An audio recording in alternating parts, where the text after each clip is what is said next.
ডবকার প্রত্নতাত্ত্বিক স্থান পরিদর্শনে অখিল গগৈ কথা বলেন, সেখানকার বাসিন্দাদের সঙ্গে খোঁজ নেন তাদের অভাব অভিযোগের।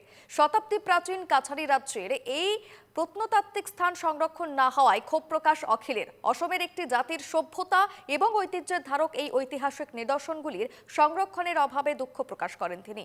শীঘ্রই এই ঐতিহাসিক স্থানটিকে সংরক্ষণের জন্য সরকারের কাছে দাবি জানান অখিল গগৈ।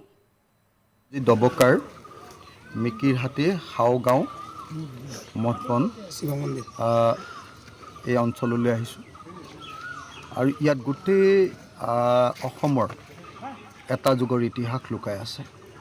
আৰ্কিঅ'লজি ডিপাৰ্টমেণ্টৰ এটা গুৰুত্বপূৰ্ণ ঠাই, কিন্তু দুৰ্ভাগ্যৰ কথা যে আৰ্কিঅ'লজি ডিপাৰ্টমেণ্টে ইয়াৰ কোনো সংৰক্ষণৰ ব্যৱস্থা কৰা নাই।